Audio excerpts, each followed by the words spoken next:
Beyond Time, bab 809-810. Untuk melihat video selengkapnya, sahabat bisa kunjungi playlist yang telah Sabta Novel sediakan. Yuk mari, kita berimajinasi bersama dan masuk ke alur ceritanya.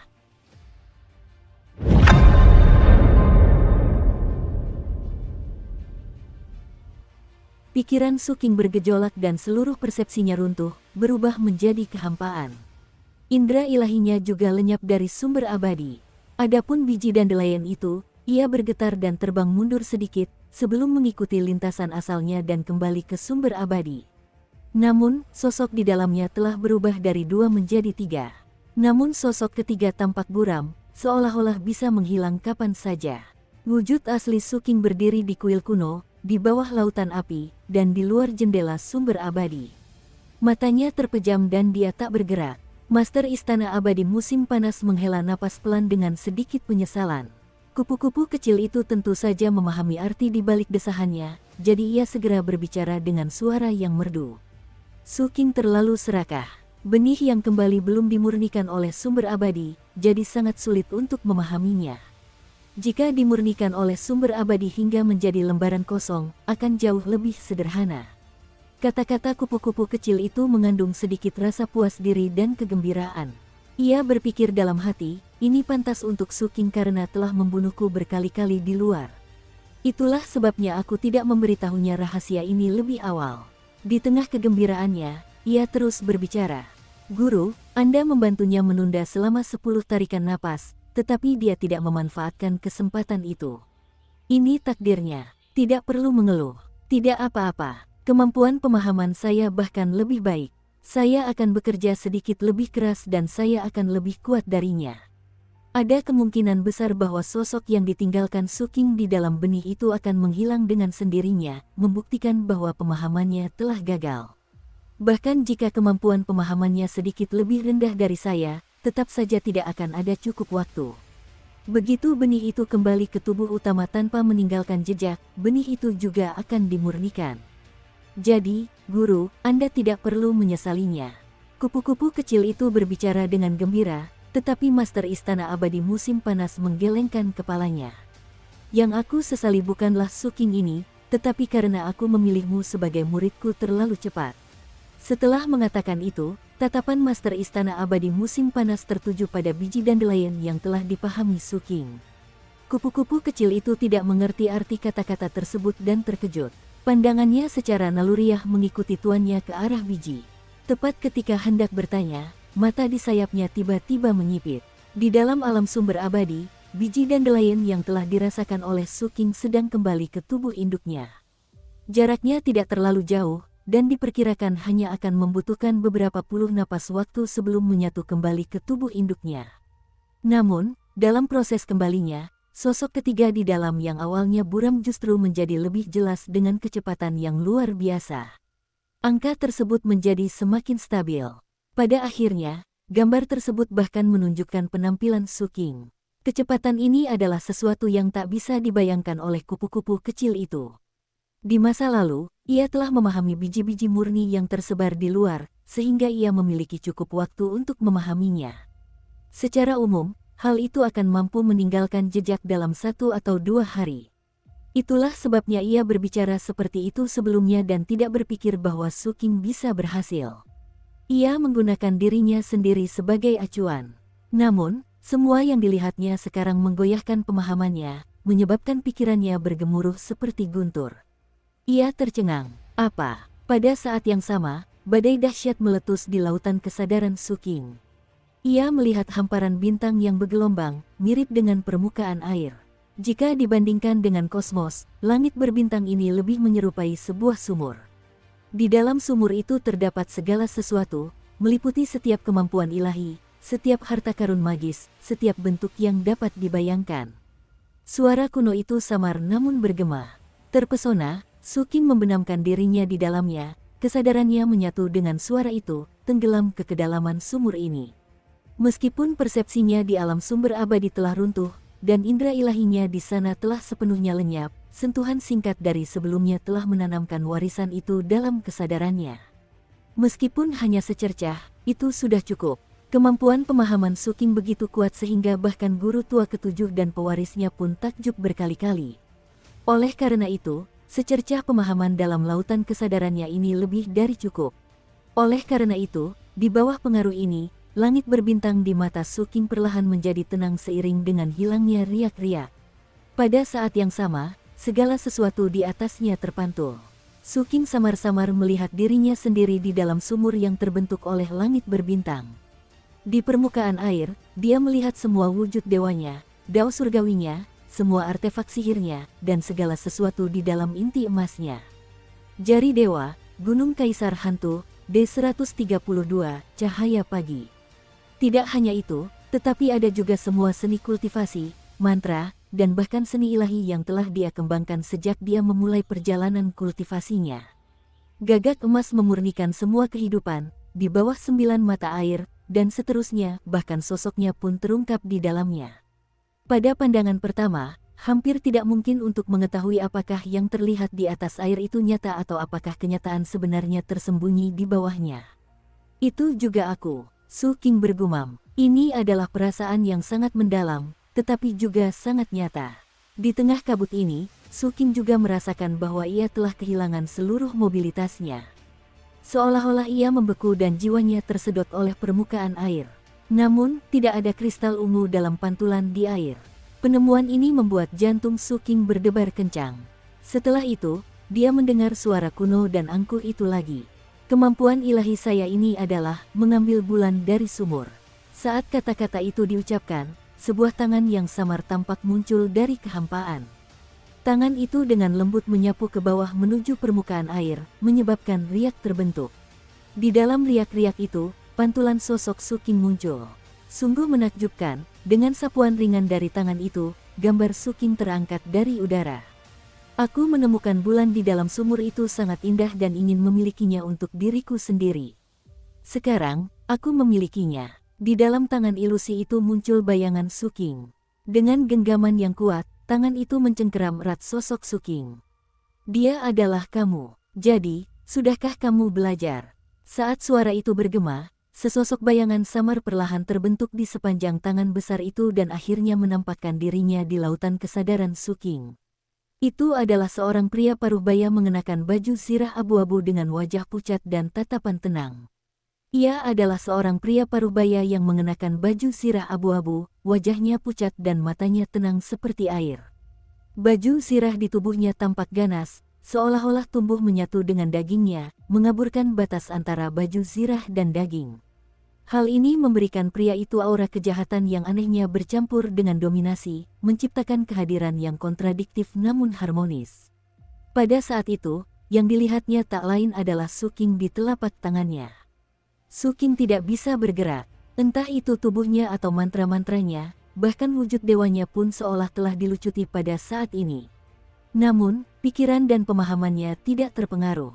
Jadi, nama kekuatan ilahi ini adalah memancing bulan dari sumur. Sungguh kekuatan ilahi yang luar biasa. Awalnya tidak ada bulan di dalam sumur itu. Bahkan jika muncul, itu hanya akan menjadi pantulan bulan di langit. Namun, di tangan orang ini, itu menjadi teknik yang sangat dahsyat. Proses yang ia demonstrasikan tampaknya memanfaatkan celah antara realitas dan ilusi, menggabungkan tingkat kekuatan temporal tertentu, bersama dengan seni citra cermin. Hal ini dilengkapi dengan konsep penciptaan dari ketiadaan dan materialisasi hal yang tak berwujud. Pemikiran ini membutuhkan keyakinan mutlak, niat yang mendominasi mutlak, dan kemauan mutlak. Suking menyadari sesuatu. Sosok di dalam biji dandelion itu pun menjadi semakin jelas hingga terbentuk sempurna dan berdiri berdampingan dengan dua sosok lainnya. Sampai batas tertentu, dapat dikatakan bahwa Suking telah memahami konsep mengambil bulan dari sumur. Namun, pada saat berikutnya, hati Suking tergerak. Itu tidak benar. Tidak mungkin pewarisan sumber keabadian sesederhana itu. Semua ini seharusnya hanya di permukaan. Pikiranku agak berat sebelah. Pewaris dan nenek ketiga juga mengatakan kepadaku bahwa yang membatasi langkah seseorang adalah imajinasi. Oleh karena itu, memancing bulan dari sumur mungkin bukan seperti yang kupikirkan, seharusnya lebih mendalam dan memiliki makna yang jauh lebih luas. Hanya saja aku tidak bisa melihatnya dengan lebih jelas karena keterbatasan kemampuan kognitifku. Su King merenung. Saat ia merenung, sosok di dalam biji dandelion tiba-tiba runtuh dan mulai menghilang. Pemandangan ini membuat kupu-kupu kecil yang tadinya memperhatikan, kembali terkejut. Awalnya ia mengira Su King telah berhasil dan hatinya sudah bergejolak. Namun, sekarang ia melihat sosok Su King telah roboh. Guru, ini apa yang sedang terjadi? Kupu-kupu kecil itu kebingungan. Sang Master Istana Abadi Musim Panas menghela napas lagi, merasa semakin menyesal. Sayang sekali aturan Istana Abadi Musim Panas menyatakan bahwa istana itu hanya dapat diwariskan kepada satu orang di setiap generasi.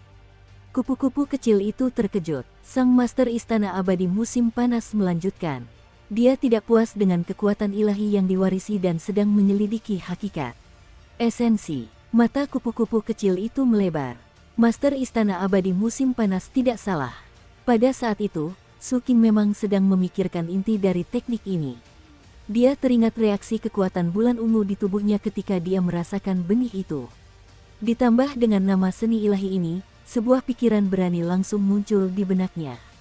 Yang digali dari sumur itu bukanlah sekadar jiwa satu orang atau sekelompok orang. Yang muncul di dalam sumur itu bukan hanya kekuatan ilahi, mantra, artefak magis, dan sejenisnya. Ini terlalu sederhana. Karena ada bulan di dalam sumur, mengapa harus terbatas pada bulan di langit? Teknik ini tidak harus selalu digunakan pada musuh. Aku bisa sepenuhnya menggunakan teknik ini untuk mengambil kembali bulan dalam pikiranku. Pikiran Su King bergemuruh. Dia merasa bahwa pikirannya benar. Sekarang aku mengerti. Ini juga alasan mengapa kultivator berbaju zirah abu-abu itu menyebutkan bahwa dia menganggap bulan itu indah dan ingin memilikinya. Dia mengingatkanku. Dia bahkan bertanya padaku apakah aku sudah belajar. Ini juga sebuah pengingat. Sebenarnya, ketika dia berkata, "Dia adalah aku," kata-kata itu hampir merupakan petunjuk yang jelas bagiku. Apakah orang ini menanyakan apakah saya benar-benar telah memahami inti dari semua ini? Pikiran Su King seketika menjadi jernih dan lancar. Dengan sebuah pikiran, sosoknya di telapak tangan memancarkan cahaya ungu yang sangat tajam. Cahaya ini menyebar ke segala arah dan sosoknya menghilang, berubah menjadi bulan ungu yang sangat besar. Bintang ini memancarkan kekuatan dahsyat dari telapak tangannya. Dalam sekejap, telapak tangan itu mengeluarkan suara gemuruh dan langsung runtuh. Bahkan sosok berbaju zirah abu-abu itu hancur berkeping-keping di bawah cahaya ungu dan berubah menjadi abu. Hanya bulan ungu yang muncul dari permukaan sumur. Bulan ini bukanlah ilusi, melainkan keberadaan yang nyata. Bukan bintang yang dibawa pergi oleh Li Zihua di kedalaman langit berbintang. Melainkan, itu adalah bintang bulan ungu kedua di benua Wanggu yang dibentuk oleh Su King. Berasal dari sumber yang sama dengan Li Zihua, tetapi milik Su King secara eksklusif. Sosok Su King muncul di bulan ungu. Dia menangkupkan kedua tangannya dan membungkuk kepada kultivator berbaju zirah abu-abu yang menghilang sebagai tanda terima kasih. Di luar, biji dandelion sudah mendekati tubuh utama. Saat hendak menyatu, kedua sosok di dalamnya hancur dan lenyap sepenuhnya. Hanya satu sosok yang berdiri di sana. Itu adalah Su King. Di kuil kuno, Master Istana Abadi Musim Panas menatap biji dandelion yang hanya milik Su King melalui jendela yang dibentuk oleh cahaya lilin hingga biji itu menyatu menjadi tubuh utama dan menghilang. Kupu-kupu kecil di samping itu menyaksikan pemandangan ini dengan linglung.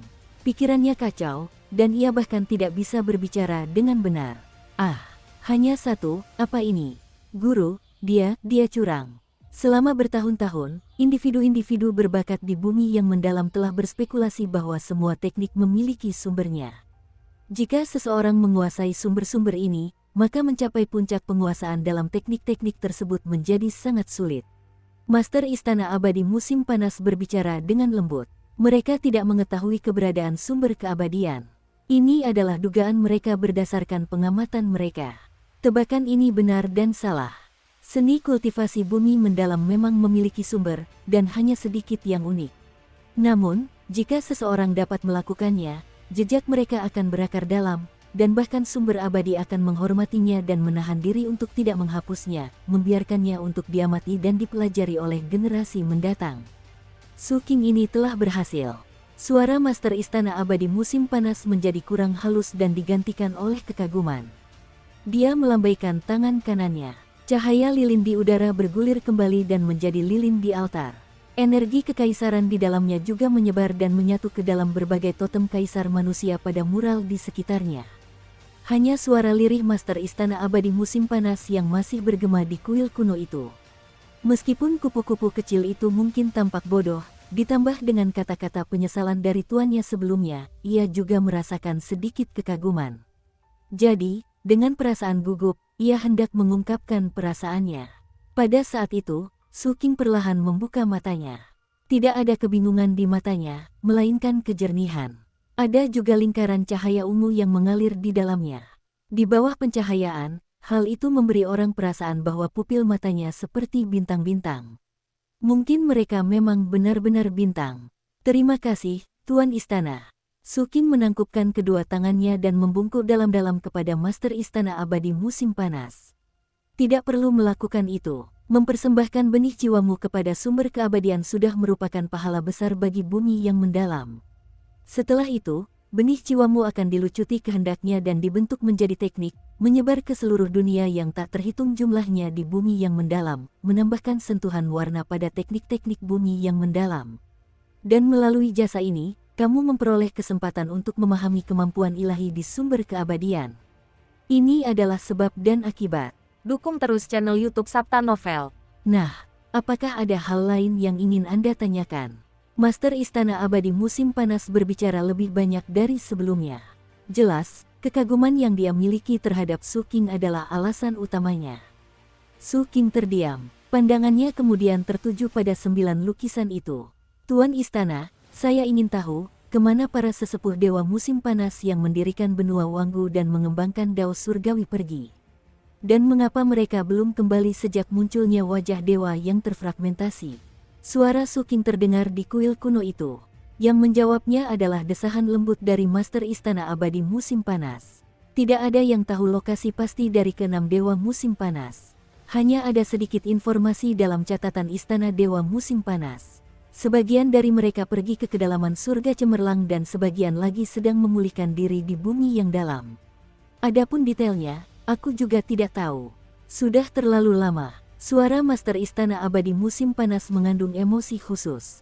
Setelah selesai berbicara, sosoknya perlahan menjadi kabur, dan kupu-kupu kecil di dekatnya, yang merasakan kesedihan tuannya, juga ikut kabur bersamanya. Su Qing tetap diam. Dia tahu bahwa sudah waktunya dia pergi. Oleh karena itu, ia membungkuk lagi dan berbalik berjalan menuju pintu masuk kuil. Tepat sebelum melangkah keluar, ia menoleh dan memandang kuil kuno itu untuk terakhir kalinya. Yang dilihatnya bukanlah sosok kepala istana yang buram atau altar, melainkan lukisan yang menggambarkan kaisar pertama umat manusia, sekaligus penguasa kuno pertama. Pemuda yang sedang menatap langit berbintang itu. Setelah melirik sekilas, Su Qing mengalihkan pandangannya dan melangkah keluar dari kuil kuno itu.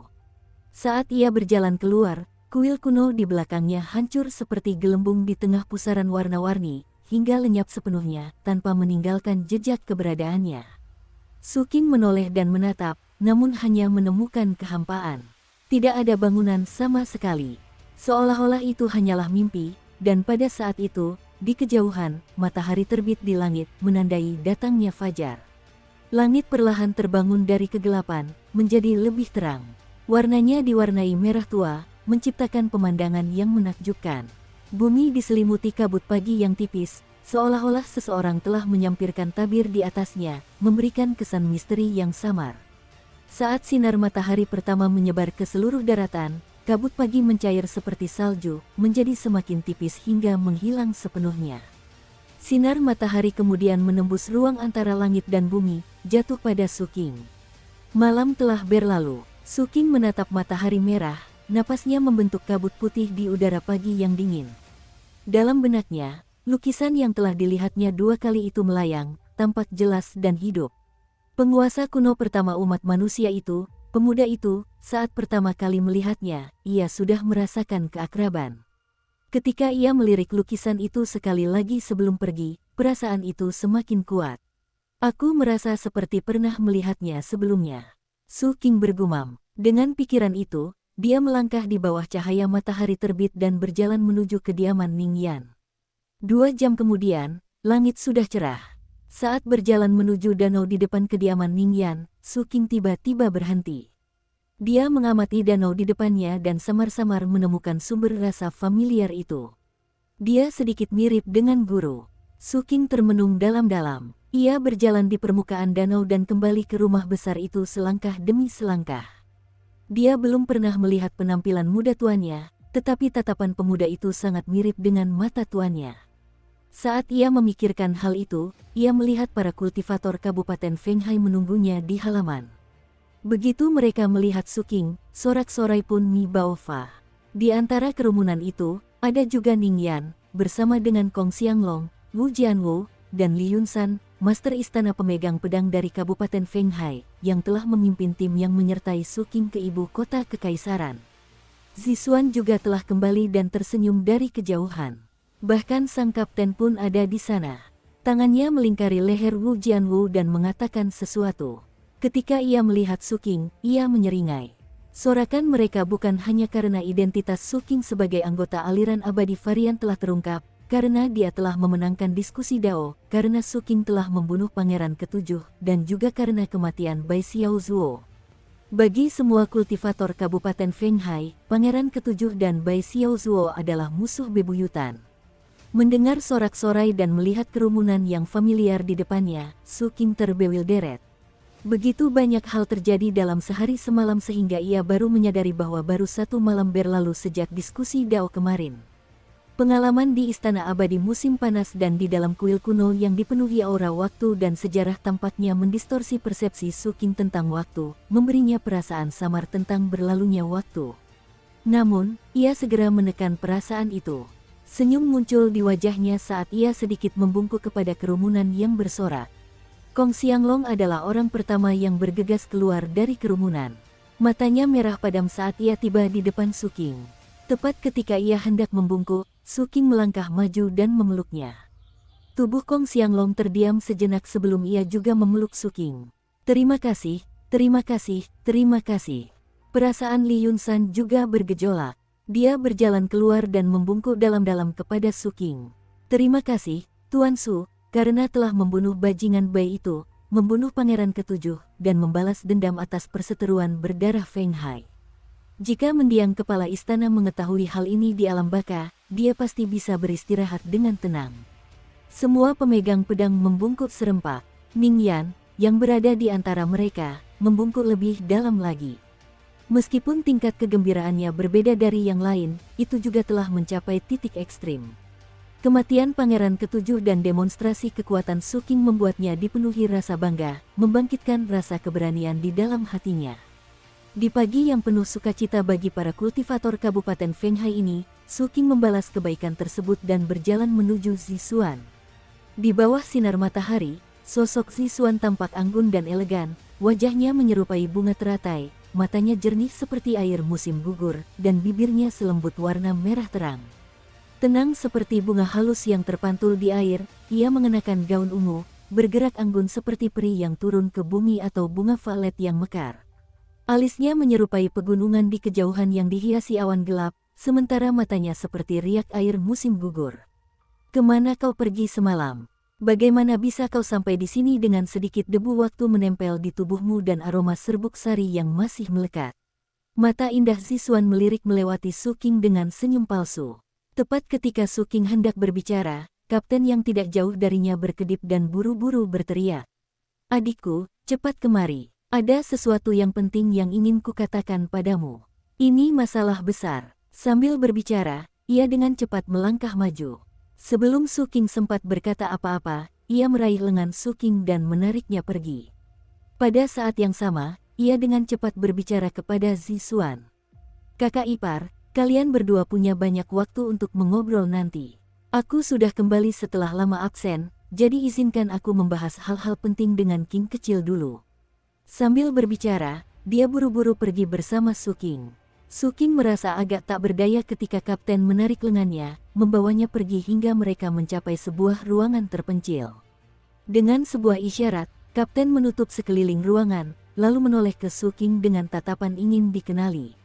Bagaimana, King kecil? Reaksi kakakmu yang tertua cepat sekali, ya.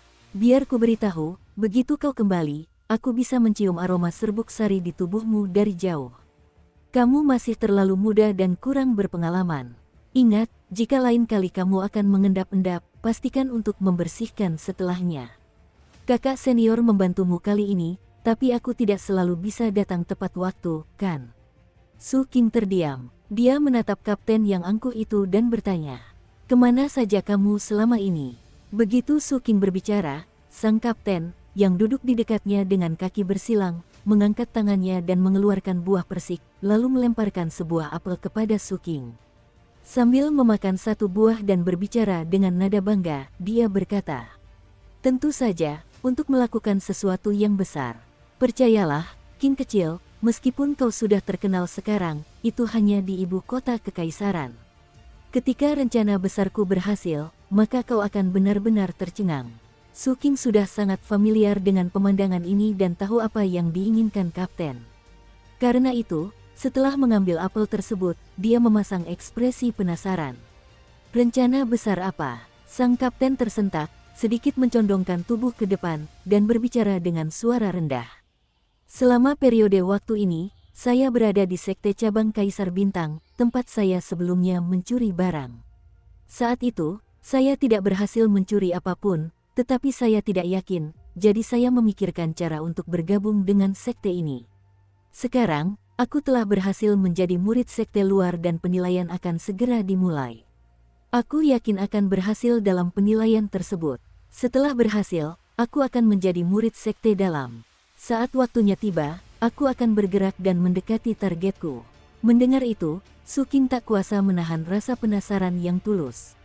Lagi pula, apapun yang membuat kapten merenungkannya begitu dalam pastilah sesuatu yang luar biasa.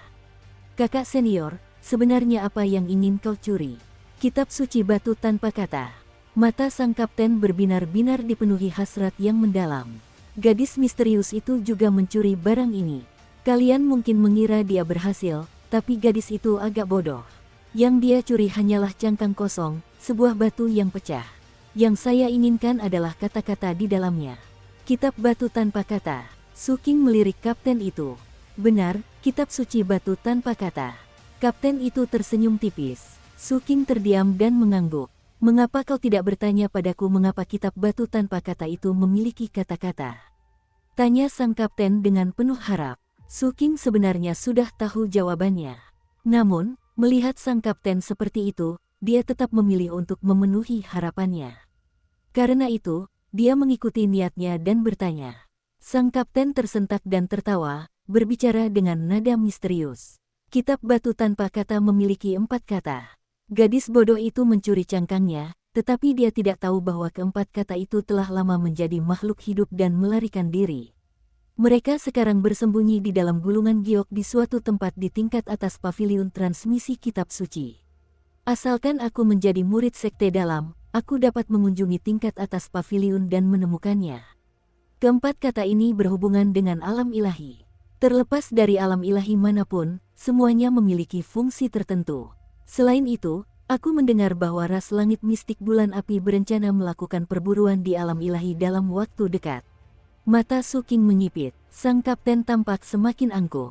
"Bagaimana? Mengesankan, bukan? Kalau tidak, mengapa aku menghabiskan begitu banyak energi dan waktu, bahkan mempertaruhkan nyawaku untuk menyusup ke Sekte Kaisar Bintang? Untuk ini, aku telah mengerahkan banyak usaha. Tapi tidak apa-apa, semua usaha ini sepadan. Dalam sebulan, akan ada penilaian, dan aku pasti akan dipromosikan ke Sekte Dalam. Kemudian, kita akan mengunjungi ras surga mistik bulan api. Saat mereka membuka alam ilahi untuk berburu, kita akan menyelinap masuk." Tatapan sang kapten tegas dan tak tertandingi kegigihannya. Berburu di alam ilahi. Hati Su King bergetar. Dia memiliki pemahaman yang lebih dalam tentang ras langit mistik bulan api. Namun, gagasan berburu di alam ilahi jelas menyimpan banyak detail yang belum terungkap. Akan kuceritakan secara detail setelah aku mendapatkannya. Sambil berbicara, sang kapten menghabiskan buah persik di mulutnya lalu berdiri dan menepuk pantatnya. "Baiklah, saya akan pergi sekarang. Saya hanya memberitahu Anda sebelumnya kali ini. Anda juga harus mempersiapkan diri.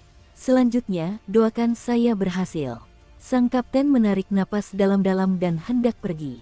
Su King ragu-ragu lalu bertanya, apakah sesulit itu untuk mendapatkan slip giok dari paviliun penyebaran kitab suci? Ketika kapten mendengar hal ini, dia merasa tidak senang. King kecil, kau sedang bermimpi. Itu adalah sekte kaisar bintang tertinggi. Meskipun merupakan sekte cabang, paviliun transmisi kitab suci adalah inti dari sekte ini. Ada monster-monster tua di sana yang menjaga bangunan itu. Orang luar tidak diizinkan masuk. Jika tidak, aku pasti sudah mencurinya sejak lama dan tidak perlu bersusah payah seperti ini. Su King terdiam. Ia teringat pada Chen Daos. Karena itu, ia mengambil sebuah gulungan giok pengirim pesan suara dan mengirimkan pesan.